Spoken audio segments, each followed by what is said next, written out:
How are you guys? I hope you guys are doing beautiful this morning. Still much time. Captives Diary, episode 71, season 2. Written by Precious Chinwe Obialor. We can from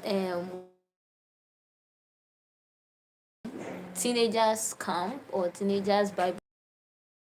We are still going to continue. The Bible club is going. So alright, let's get started. While still standing, is going to say, Junior remembered that his mother Chizaram used to host things be in attendance and replicate the Teens Bible Club, and just then he remembered the two most used Bible passages in all his mother's teens meeting. Remember now your creation before the days of trouble. I find no pleasure in them. Ecclesiastic chapter 12, verse 1. So sorry. Young, be happy. Give you joy in the days of your youth. I see, but know that for all those things God will bring you into judgment. Verse 9. So those are the two scriptures Chizaram uses in a Bible club, which Junior attends. Alright, so let's continue. Yes, that's it, he exclaimed, excited because with the knowledge and experience he had from the teens meeting back home in Nigeria, he believed he's got more than enough to offer for the day. He was still outside putting his thoughts together when he sighted Uma Komi, and he was very happy that she made it to the Bible club because he invited her to come. He went and gave her a big welcome hug right there before she entered inside the room.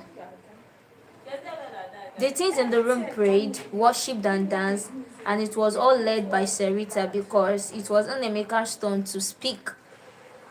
Uma was at the back watching as Sarita and Junior were working together to make the teens meeting interesting, and suddenly her eyes opened and she began to see things about Junior and Sarita and about some of the teens there. You should stop showing me things about other people, okay? I've been praying and fasting so you can show me things about myself, but you wouldn't do that. So, why show me things about others when you wouldn't even show me a thing as little as a dream about myself? Uma told God as she fought against the opened visions and images and scenes cleared up like a vapor. Wow. So, is it that she's angry with God, or what are we going to say? Well, I don't know, but let's just continue. By the time she came back to her consciousness, Junior was already speaking to the fullest, while also acknowledging that God will judge us for our actions. There are 4 things the Bible wants us to do as young people from that scripture, and I want us to see it together while we discuss as young people, comparing our youth. They answered in a loud affirmative. Okay, let's go. The first thing there in verse 9 says, you young people be happy. The Bible advises young people to rejoice in their youth, and second,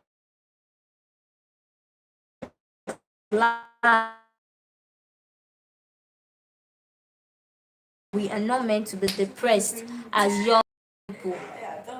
The next thing it says, young people, follow your heart's impulses and pursue what looks good for you. And finally, it says, be mindful of God's judgment. It's reminding us, the young people, that God will judge us for our actions. And what are the actions young people are going to be judged for? If young people don't remove sorrow and evil from their hearts and allow their hearts to be glad, they are going to be judged for filling their hearts with resentment, anger, depression and suicidal thoughts, revenge and evil thoughts. Young people are expected to enjoy life while they can, pursue their dreams and whatever good things they see of their hearts conceive. But if they commit sins while enjoying their youthfulness, God's gonna judge them. Solomon notes that childhood and the prime of life are fleeting, and that people should enjoy life while they can. So if we are young yet sad, depressed and unhappy, it means we are not yet living out this scripture as God intended for us young people. And this is one of why this Bible about our struggles as things, stand for each other, learn from each other, to encourage and pray for ourselves while trusting God to live out the scripture as God intended for us. Junior was talking and Sarita started clapping to cheer him on because he was capturing everything in her heart, and others joined her to clap too as they liked the idea.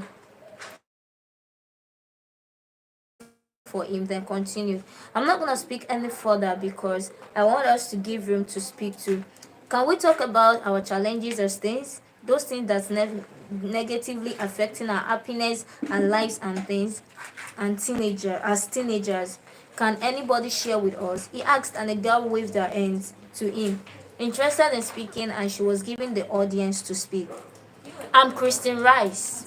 I'm 17, but I've never had another idea of what life is like because there are high expectations my parents have set up and want me to meet even when they know I am just a teenager. I'm interested like a child. I'm treated like a child and expected to behave like an adult, and that's really crazy. I'm not allowed to go on hangouts when I want without being monitored by my religious parents. But I'm expected to have a job, get straight A's, have a great social life, have a godly relationship, a healthy lifestyle, do chores around the house, keep up a social media profile, and have an idea of what I want to do when I am older. I mean, there's a lot for anyone to undo. That's a lot for anyone to undo. But that is what has been put forward as an ideal for me as a teenager and other teenagers out there, meaning there's always something that I am not doing perfect, and I am tired. I feel so stressed, says Kristen Rice, and yet another teenager who understands what she's talking about got up to share her own experience too. I think I understand Kristen Rice because I'm currently going through the same stress. The problem I'm facing as a teenager is pressure and anxiety. I'm only 16, but I feel like I am 40. I am exhausted and physically. I feel like I have been alive much longer than I am, with surviving on an hour of sleep and 6 cups of coffee at 16. I feel as if I already have about 6 children. Lisa described as how she's feeling, and everybody started laughing, though they emphasized with her feelings as she continued. I have experienced the difficulties of life as a teenager ever since that special day. My 13th birthday came and went, and I waited for things to change. Oh, how I wish I had enjoyed being a carefree child. Instead of wishing and waiting to be older, I waited to be treated like an adult. But that treatment is highly selective, only practiced when it suits you the worst. My parents put so much pressure on me to get good grades, do chores and housework, and be the perfect child, setting examples for the other kids, something they can be proud and brag about.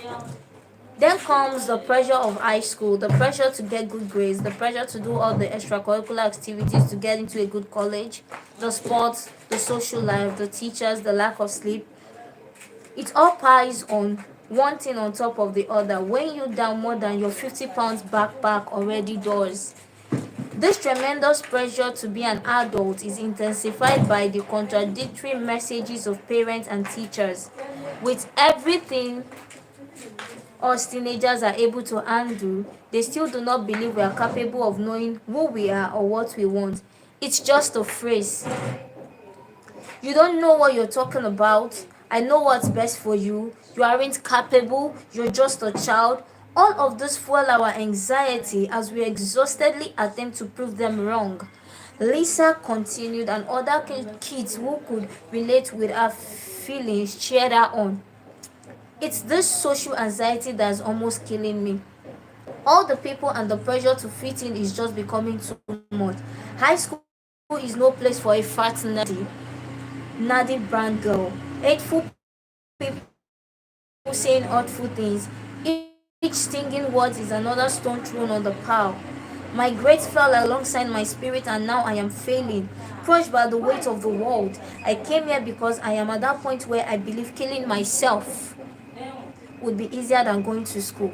She started crying, and Sarita and some other girls went and surrounded her with hugs, sobbing with her. This is a very serious episode, and if we are parents and watching this, I would like us to make our children, especially teenagers, listen to this episode. You might not know what they are going through, so sometimes I think we need to just a little bit calm down on them. Maybe they could let out their pain and make you understand what they are going through. It's just like the way these children are pouring out their heart. So if you're a parent, I would advise you allow your children read and listen to this episode, because it is very important for all teenagers to listen and read this episode. God bless you and have a beautiful day ahead. See you tomorrow, and have a great day. And don't forget, Merry Christmas and Happy New Year in advance. Bye.